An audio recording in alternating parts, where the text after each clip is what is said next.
Quantas vezes a gente já ouviu a famosa frase primeiro o trabalho, depois a diversão? Como se não pudesse existir diversão, felicidade, alegria no trabalho. Trabalho muitas vezes é sinônimo de tortura, né? E por quê? Porque por muito tempo foi assim, uma tortura. Mas aí quando ocorre uma nova era, uma troca de idade, muitas coisas deixam de ser do jeito que eram. Sim, lá vem aquele papo de ser feliz no trabalho, qualidade de vida. Vamos ser honestos, isso não é pra todo mundo, né? Ó, tem que separar tortura de roer osso, porque todo trabalho vai ter momento de roer osso. O que a gente não pode aceitar mais é o trabalho como um sofrimento constante e eterno. A pessoa tá lá há 15 anos estou infeliz, mas eu vou até o final agora que eu comecei. Não, papai. Ser feliz no trabalho, crescer, evoluir, isso não pode ser um luxo de algumas poucas pessoas. Isso não pode ser um luxo, porque isso é uma necessidade da humanidade na idade complexa. Para que o sistema não trave, não dê um tilt, a gente precisa de mais seres humanos ocupando seus papéis adequados dentro do sistema complexo. Você aí tem uma grande potência e a gente precisa transformar isso em realidade.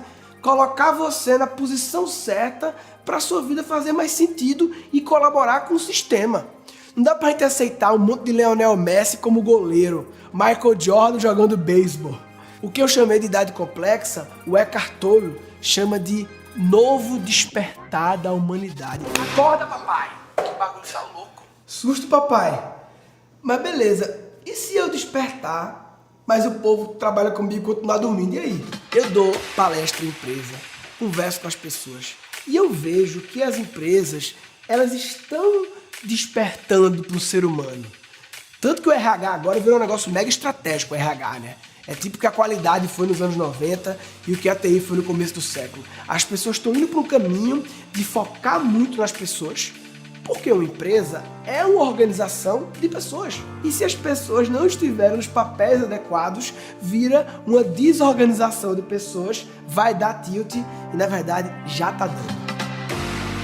All creatures, particularly humans, will do almost anything to avoid fear. Coragem não é ausência de medo.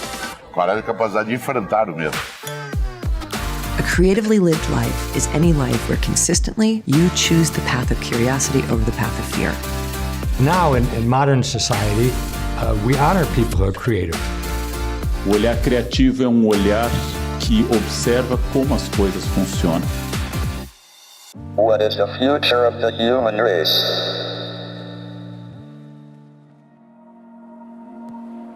5 habilidades mais importantes para o mercado de trabalho atual e principalmente para o futuro.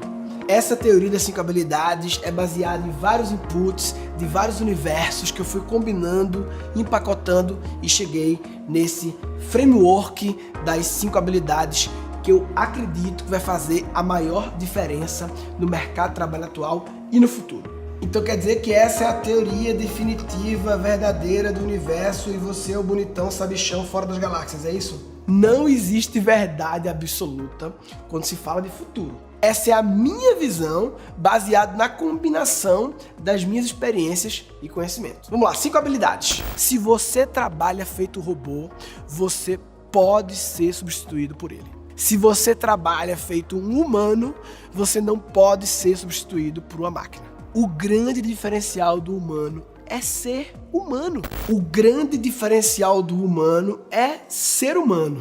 Então, a primeira habilidade tem a ver com se conhecer como ser humano. É o que o Howard Gardner, na teoria das múltiplas inteligências, chamou de inteligência intrapessoal. Capacidade de você se conectar com você mesmo. É autoconhecimento, é gestão das emoções, dos sentimentos, é autocontrole, é controlar seus medos, controlar seus vícios, gerir seus hábitos, é a capacidade de dominar tudo que lhe causa estresse. Inteligência intrapessoal é um dos maiores gargalos de conhecimento que a humanidade está precisando. A segunda habilidade tem a ver com se relacionar com outros seres humanos, que o Gardner chamou de inteligência interpessoal. Aí envolve entender os desejos dos outros, as intenções, os valores, os pensamentos, as emoções, se conectar com as outras pessoas, empatia. É basicamente se relacionar bem com as pessoas, tanto na vida pessoal como na vida profissional. Tem muito a ver com liderança. Um líder tem que ter uma alta inteligência interpessoal. É interessante porque a inteligência intrapessoal e interpessoal, elas são decisivas para o futuro da humanidade. E elas são muito pouco estudadas, muito menos do que deveria. E eu tenho uma teoria do porquê isso acontece. A minha teoria é que a inteligência intrapessoal e interpessoal não estão sendo valorizadas por causa do preconceito com o livro de autoajuda. Autoajuda sofreu tanto bullying, tanto preconceito, que teve que mudar de nome. Aí botaram desenvolvimento pessoal. E mesmo assim, com esse nome, desenvolvimento pessoal, tem gente que olha e pensa, negócio de autoajuda. Pô, bicho, o negócio é para você se desenvolver como pessoa. Como é que pode ser ruim isso? Você vai na prateleira de autoajuda da livraria, tem muita coisa ruim ali, mas tem muito mais coisa boa. Só que essas coisas ruins, elas contaminaram e geraram preconceito em relação à autoajuda. Aí qualquer coisa que envolve autoconhecimento, sentimentos, emoções, propósito, autocontrole, não, é papo da autoajuda. Pô, aí é foda, né? Inteligência intrapessoal, inteligência interpessoal. Eu quero agora avançar 30 anos depois da teoria das múltiplas inteligências de Gardner e ir para um paper de Oxford de 2013 que fala sobre o quão suscetível alguns empregos estão para automação, para serem substituídos pela máquina. Nesse paper, os caras pegaram as 702 profissões oficiais da Previdência Social Americana e criaram um algoritmo para calcular a probabilidade dessas 700 profissões serem automatizadas nos próximos 20 anos. Conclusão dos caras: 47% das profissões tem uma chance de 70% de ser automatizado em 20 anos. Entendeu a parada? Metade das profissões com alta chance de ser automatizado nos próximos 20 anos. Lá no paper, eles chegaram a fazer até um ranking de 1 a 702, de acordo com a probabilidade. Para você ter uma ideia, a profissão com mais chance de ser automatizada, sabe qual é? É a profissão de telemarketing. Claro que é aquele telemarketing que só segue o script, o telemarketing que envolver interpessoal, entender o outro, empatia, negociação, persuasão, esse segue bem. Mas vamos lá, o que importa nesse paper são os critérios que esses caras utilizaram para alimentar o algoritmo e chegar no ranking. E um dos principais critérios que eles utilizaram foi o que eles chamaram de inteligência criativa. Inteligência criativa tem nada a ver com ser artista. É a inteligência criativa com o foco de dar soluções para problemas, soluções fora do padrão. Inteligência criativa é a capacidade de não apenas seguir as fórmulas, as soluções já definidas, de não apenas seguir as melhores práticas, porque essas práticas são do passado, já estão cansadas. Criatividade é a habilidade de você criar coisas novas, chegar em coisas novas. E se o mundo está mudando tanto, precisamos de soluções novas para resolver novos problemas. Então a inteligência criativa, sem dúvida, está entre as principais habilidades do futuro. E a quarta habilidade, qual é?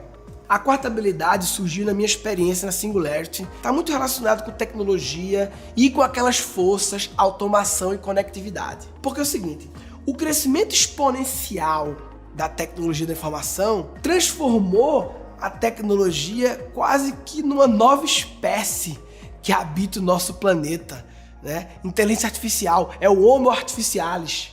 Então, se existe a inteligência interpessoal para a gente se relacionar com os outros Homo sapiens, precisamos também desenvolver a inteligência interartificial para nos relacionarmos com o Homo artificialis. Então tem que aprender a programar, negócio de robótica, né? Curso de programação e de robótica são alguns dos caminhos para desenvolver inteligência interartificial, mas a real é que tudo começa nas coisas bem mais simples. Como você se relaciona com a tecnologia WhatsApp? É ele que manda em você ou você que manda nele? Você tem uma relação saudável com essa tecnologia? Pensa nisso. Muitas pessoas têm a sua atenção sequestrada pela notificação do WhatsApp. É ela que manda neles. As tecnologias como um todo, a gente precisa entender as potencialidades de cada uma para poder considerar o uso dessas potencialidades em cada projeto que você for fazer, buscando os experts em cada coisa. Você não precisa saber de tudo, mas precisa saber as potencialidades das tecnologias. Portanto, a quarta habilidade do futuro é o que eu chamei de inteligência interartificial. E a quinta habilidade? Eu gosto de me definir como aprendedor. Crianças nascem com uma incrível capacidade de aprender, mas aí durante o nosso processo educacional, a gente vai perdendo essa grande capacidade de aprender. A gente nasce extremamente autodidata e vai perdendo com o tempo. Basicamente, a gente tem que reaprender a ser autodidata. Por que reaprender? Porque, velho, a gente nasce extremamente autodidata. Já viu criança? Tem uma filha pequena, Maria Exploradora. Ela é autodidata, ela tá tudo aprendendo tudo toda hora. A gente era assim, obcecado em aprender, uma sede louca por aprender.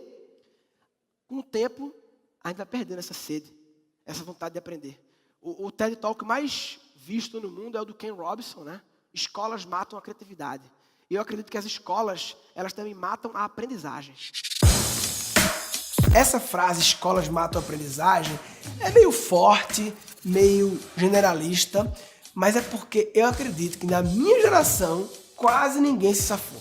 De fato, a experiência que a gente teve da grande maioria da minha geração foram mais de 10 anos aprendendo na base da coerção, do medo, sem prazer, e aí não funciona. E aí a gente virou um adulto pouco aprendedor, pouco autodidata, e eu acredito que no mundo louco que a gente está vivendo, com essas mudanças loucas, a gente precisa ser grande aprendedor.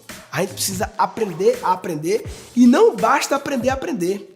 Precisamos aprender a educar os nossos filhos e as crianças em geral, para que elas não tenham o mesmo problema. Já pensasse o tamanho do desafio que é educar seres humanos para um futuro que a gente não sabe o que é?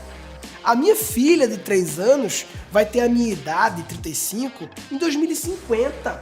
O que é que eu faço para preparar um ser humano para um mundo desse? Enfim, a quinta habilidade do futuro é o que eu chamei de inteligência aprendedora-educadora. Aprender e educar tem que estar sempre juntos. Sempre aprendendo, mas também sempre educando, porque a gente sempre está impactando as pessoas ao nosso redor, passando alguma mensagem, educando. Aprender não é uma coisa que acaba quando a gente acaba o mestrado ou a pós-graduação. A gente vai ter que continuar aprendendo e educando para sempre. O quanto a gente sabe, hoje em dia, é menos importante do quanto a gente está aprendendo, porque saber é uma condição estática. E o mundo é muito louco, papai. A gente tem que continuar aprendendo. Como diria tio Johnny, keep walking, keep learning. Os adultos têm que continuar aprendendo, porque o mundo está mudando e o que você aprendeu ontem não serve para resolver os problemas de amanhã. As 5 habilidades, na minha visão, vão fazer a maior diferença no mercado de trabalho atual e principalmente no futuro. Inteligência intrapessoal, inteligência interpessoal, inteligência criativa, inteligência interartificial e inteligência aprendedora educadora. Cada parada dessa é um universo mega, ultra, gigante a ser explorado e eu quero te ajudar a estabelecer prioridade. Então, na minha opinião, a prioridade dentre as 5 prioritárias é a inteligência criativa. Ai, que surpresa! Você é professor disso. Por que criatividade? Porque ela é a prioridade dentre as prioridades na minha visão. Uma palavra para responder. Oportunidade. O que é uma oportunidade? É uma ocasião favorável. É um momento oportuno para tomar uma atitude que gere um retorno positivo. Tá, e qual é a oportunidade? A oportunidade é que essa troca de era, essa troca de idade complexa e essas novas forças que estão moldando o mercado de trabalho, tudo isso está demandando a gente mudar o jeito de fazer as coisas. Soluções antigas não resolvem problemas novos. A gente precisa se adaptar e criar novas soluções. O jeito antigo e padrão de fazer as coisas se esgotou, não tem por onde crescer, não tem como prosperar. Por isso que a gente vê as empresas tudo louca querendo inovar. Não é modinha não, é uma necessidade. Uma empresa é uma organização de pessoas. E uma empresa inovadora é uma organização de pessoas criativas. Então, se você é criativo, você é o que o mundo e as empresas mais precisam. E aí você se diferencia rápido, tem alta empregabilidade, você se destaca. Essa é a grande oportunidade. Todas as organizações, micro, pequenas, médias e grandes, de todos os setores, público, privado, todas estão precisando de seres humanos criativos para poder, em conjunto, criar uma organização inovadora para poder viver e não apenas sobreviver na idade complexa. Então, em função dessa oportunidade, investir em educação da criatividade é um dos investimentos com retorno mais positivo que tem. Para pensar o que é valer a pena. Pena, nesse caso, representa um investimento de tempo e dinheiro. Valer a pena é obter um retorno maior do que a pena, do que o investimento. É o velho ROI. É isso que todo mundo que tem sucesso na vida fez. Investir em coisas que valem a pena. Simples assim. Imagino que agora você está curioso em entender como aproveitar esse momento oportuno e desenvolver a sua criatividade. Então vamos lá. Vou te explicar o que fazer. Vou te dar um plano de por onde começar. Qual é o primeiro passo? É o seguinte.